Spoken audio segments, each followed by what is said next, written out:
विषय पर doctor S Sen से की गई बातचीत सुन रहे थे।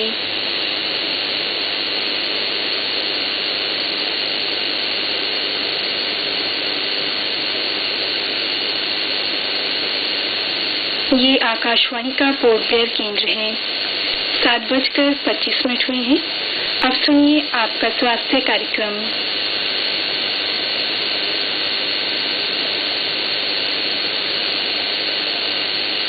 स्मरण शक्ति या याददाश्त अथवा मेमोरी इंटेलिजेंस या बुद्धिमत्ता का एक महत्वपूर्ण अंग है, जिसका हमारे जीवन के प्रत्येक क्षण से गहरा रिश्ता है। आप ऐसे व्यक्ति के जीवन की कल्पना कर सकते हैं जिसकी स्मरण शक्ति किसी बीमारी की वजह से खो गई है। ऐसे क्षण प्रत्येक व्यक्ति के जीवन में आते हैं जब कोई किताब या ट्रेन का टिकट या इम्पोर्टेंट दस्तावेज हम घर में रखकर भूल जाते हैं और लाख कोशिश करने पर भी उसको ढूंढ नहीं पाते हैं। तब कितनी झंझलाहट होती है, इसका एहसास हम सभी को है। और आज के चुनौती भरे जीवन में प्रत्येक व्यक्ति, विद्यार्थी अव्वल स्थान पाना चाहता है और जहां पर माता पिता तथा टीचर्स का इतना दबाव रहता है, तो ऐसी परिस्थिति में स्मरण शक्ति का महत्व और भी बढ़ जाता है। स्मरण शक्ति कैसे काम करती है, इसके बारे में मनोवैज्ञानिक अभी तक पूरी तरह से समझ नहीं पाए हैं और इस पर काफी शोध कार्य किए जा रहे हैं। स्मरण शक्ति को 3 भागों में बांटा जा सकता है। पहली सेंसरी मेमोरी, जो कि कुछ सेकंड्स तक के लिए रहती है। उदाहरण के तौर पर अगर हमें नए नंबर पर टेलीफोन करना हो तो हम उस नंबर को कई बार मन में दोहराते हैं और नंबर घुमाने के बाद जब नंबर मिल जाता है तो उस नंबर को भूल जाते हैं। इसके बाद आती है शॉर्ट टर्म मेमोरी, यानी कुछ घंटों से लेकर कुछ दिनों तक। उदाहरण के तौर पर हमने पिछले दिन क्या खाया और हमसे कौन कौन लोग मिले। इसके बाद आती है लॉन्ग टर्म मेमोरी, यानी जब याददाश्त पक्की हो जाती है तो परमानेंट मेमोरी बैंक में चली जाती है तथा कंप्यूटर की तरह हम कभी भी उसे वापस निकाल सकते हैं।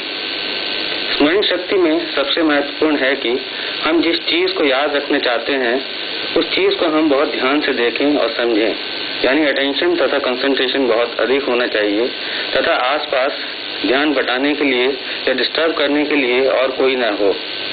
यह भी अच्छा होगा कि हम एक कठिन चैप्टर को छोटे छोटे भागों में बांटकर याद करने की कोशिश करें तथा रिपीटेडली उसको याद कर दोहराएं, और इस चीज को हम जितना दोहराएंगे उतना ही हमारी स्मरण शक्ति में यह अच्छी तरह से दर्ज होगा। प्रायः पहली सीढ़ी यानी अटेंशन और कंसंट्रेशन में ही दोष होने से हमारी आगे की प्रक्रिया खंडित हो जाती है और हम जो भी देखते या पढ़ते हैं वो पक्का नहीं हो पाता और समय के साथ मिट जाता है।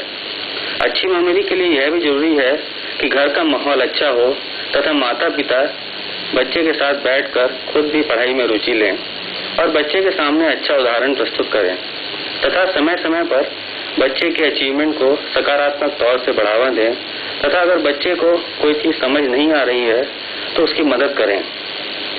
अगर माता पिता रोजाना तू मैं में उलझे रहें तो घर का माहौल काफी बिगड़ जाता है। अच्छी स्मरण शक्ति बनाए रखने के लिए तनाव मुक्त होना भी अत्यंत आवश्यक है और पढ़ने के लिए सुबह नींद से उठकर पढ़ना सबसे लाभदायक होगा, जबकि दिमाग भी ताजा रहता है और वातावरण में भी शांति होती है।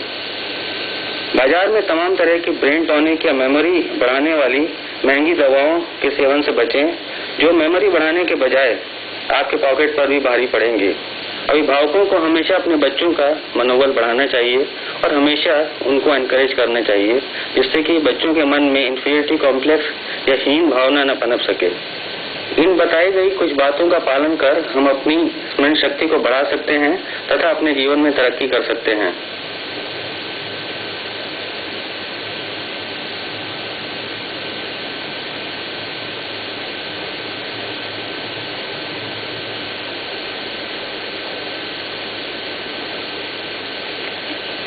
आपका स्वास्थ्य कार्यक्रम में अभी आपने सुना कैसे दुरुस्त रखें अपनी स्मरण शक्ति को।